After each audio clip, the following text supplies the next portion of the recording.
Irmãos, sobre a apresentação do manual, sobre o que pode e o que não pode, né? Temos assim um impasse bem grande. Resumidamente assim, o verniz do violino ele é no natural, né? Uns mais claro, outros mais escuro, mas que seja envernizado. Ele tem um verniz próprio, alguns a álcool, outros a óleos próprio para isso, porque se eu for explicar detalhadamente para os irmãos eu vou tomar muito tempo, então eu vou ser bem objetivo nessa parte. O verniz ele tem que ser próprio, ele é uma cápsula para o violino que protege o instrumento. Então ele tem que ser próprio, não pode abafar o som, não pode segurar a vibração da madeira, enfim. Violinos coloridos, instrumentos coloridos, nós já sabemos que não podem, né? Branco, preto, já vi violinos dourados, então isso não pode. Violino com 5 cordas também não pode, ele foge do tradicional, né? Algumas diferenças. A voluta ela tem que ser nesse formato. Algumas aumentam um pouquinho uma volta a mais, outra volta a menos. Isso está dentro do que é clássico para o instrumento, do que é tradicional. Mas tem alguns com cabeça humana aqui ou cabeça de leão, isso não pode. Como podemos ver na foto aí. Cavalete também é um negócio muito importante. Que o que acontece? Cada parte desses furos aqui ela tem uma função, né? Isso favorece os harmônicos, ou seja, se nós for ver na escala harmônica, um acorde de Dó maior, por exemplo, Dó, Mi, Sol, Dó, né? O Sol é a quinta justa, né? Que dá uma frequência bem certinha. O violino não aparece tanto, mas eu vejo quando no violoncelo.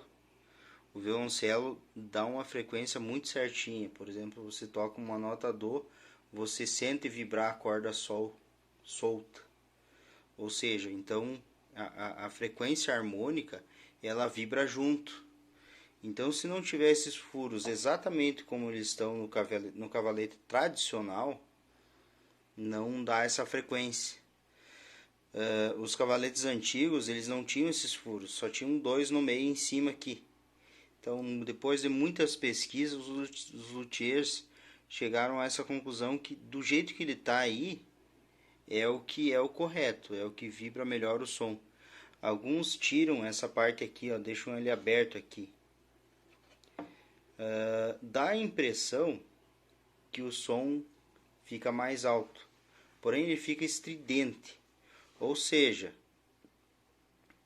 quem está perto do instrumento, ou até aquele mesmo que toca, ele sente vibrar bastante, sente um som muito alto, estridente, que machuca o ouvido, né?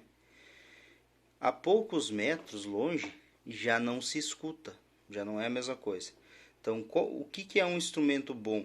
Um violino bom? É aquele violino que tem uma projeção sonora muito boa. Ou seja, quem está pertinho, quem está tocando, ele sai o som suave. A vários metros distante, o som tem a mesma intensidade, aquele som que vai longe. Não aquele som que do lado é muito alto, que chega a machucar o ouvido de tão estridente, e a poucos metros já não se ouve mais. Então, aqueles que cortam o cavalete aqui, já vi gente fazer furo no pé do cavalete aqui, dizendo que aumenta a intensidade de som. Só que ele fica estridente, ele não fica um som bonito, ele fica um som rachado, né, feio. Então, o que é tradicional é o que é recomendado pelo manual e é o que está dentro dos parâmetros. Alguns instrumentos têm uns desenhos nas faixas laterais, tem desenhos aqui no lugar do filete. Esse filete ele tem uma função aqui. A função dele é o que? O violino, as faixas são coladas aqui, então ele separa essa parte do tampo, deixando o tampo livre para vibrar. o tampo da frente e o tampo do fundo. Eles ficam livres para vibrar independente das faixas laterais. As faixas laterais só têm a função de fechar a caixa. Enfim, então tem muitos desenhos que alguns luthiers fazem no instrumento. Isso não é correto. Sai fora do tradicional. Certo, irmãos? Então, quem tiver alguma coisa a acrescentar aí no grupo, é muito bem-vindo. Deus abençoe a todos. Paz, Deus.